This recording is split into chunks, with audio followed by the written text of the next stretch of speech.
Hello and welcome to Cadenza. I don't know about you, but when I make something and consider it done, which is at times the hardest part about making things, I don't often dwell on the done thing. Rather, I find that I just kind of move on to the next thing. It's not a matter of not enjoying the made thing or valuing the creation of the thing. It's more that there are so many things to make and so little time to make them, it's just better to go and do and make. There are times, too, when I make something and I think, well, that is about the best thing I could ever make. I should just stop now and go stare at the sky for the next whatever. But that rarely sticks. I start to refocus less on the good or bad of the thing and get distracted by another idea that seems worthy of pursuit. There can be a sort of dissociative thing that happens with things once you move on to the next thing. I'm also aware of the number of times I've used the word thing in this piece, and I assure you it's mostly for clarity and simplicity for both of us. Getting back to the dissociative thing, it's not a disowning or a denial of having done the thing, it's more of a forgetful thing. Sometimes when I look at something I did a while ago, I see it as a stranger to me. I did that? I must have. My name is on it, and I remember doing the work, but it still feels distant. That is a very long way around saying today's tune has that sort of feel about it. I wrote it, I have recorded it, I often play it when I perform somewhere, and yet how did it get to be 20 years old already? I remember I was thinking about breakups and breakup songs when I created it.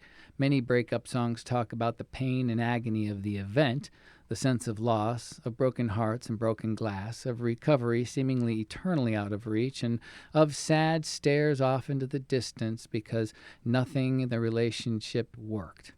That's a lot. And there's more, but I wasn't in the mood to write something soppy in that moment.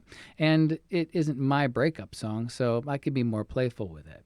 I started to think of a more one-sided situation where one person is more deeply invested than the other person.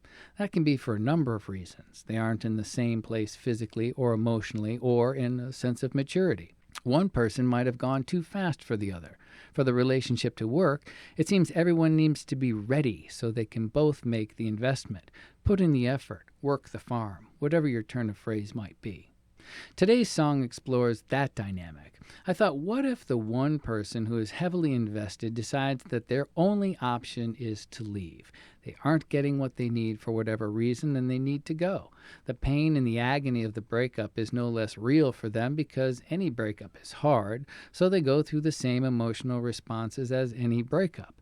Maybe more so, for if they realize that it was fairly one-sided, they might feel foolish or having been taken advantage of, and that never feels good. So that is person A in our story. Person B in our story could be seen as the cad, the bad guy, the evildoer, the one who brought wrong to the situation and let it flourish, and so on. But this person could also be seen as having been a victim of the other person's insecurities, perhaps a sense of smothering, an urgent rush to get to the same page no matter the cost, but was just not able to get there. Every breakup has a good person and a bad person depending on who's telling the story. Most breakups should probably be seen as teachable moments for everyone involved, including the friends and family on the periphery who have to deal with the fallout. That overall, once the hurting and anger fades, if you let it, it was probably for the best. What I like about this song is that it always presents itself to me in different moods. I played it fast with a sense of defiance or independence. I played it slower and more bluesy with a sense of sadness and resolve, and more. It can really play to mood. Nobody likes breakups. They suck, but they happen, and they are likely to happen for all eternity. Probably the best thing to do is to try and learn from them. Learn to forgive the other person and yourself. And then learn to move forward with a stronger and wiser heart and mind filled with the love you so anxiously want to share. If you can't learn and grow your way out of the moment, you will be stuck there, stuck in the shadows of someone else's love.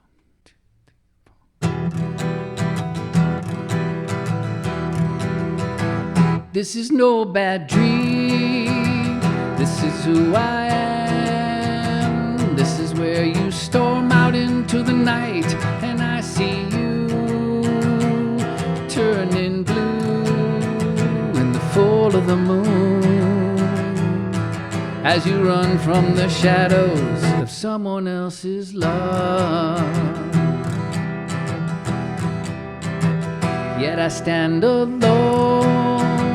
with my heart intact.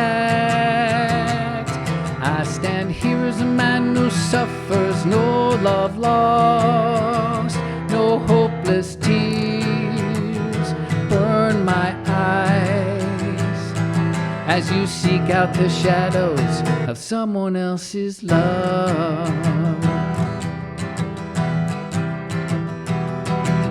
Maybe it's too soon to say it's all for the best. Maybe explanation lies with destiny. Maybe it's the beauty of simplicity. But why soil the world with the refuse of a love that never was?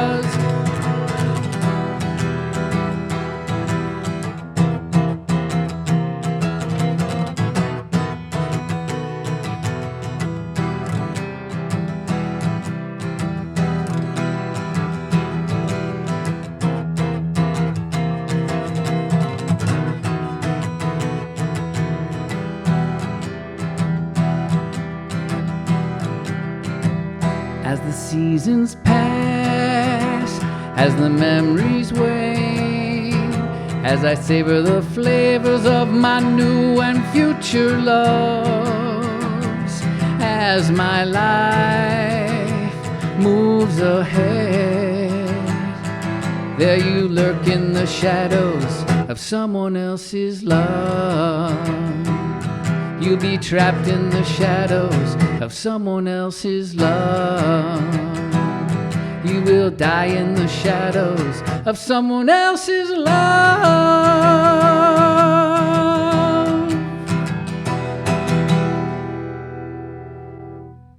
Until next time, play freely.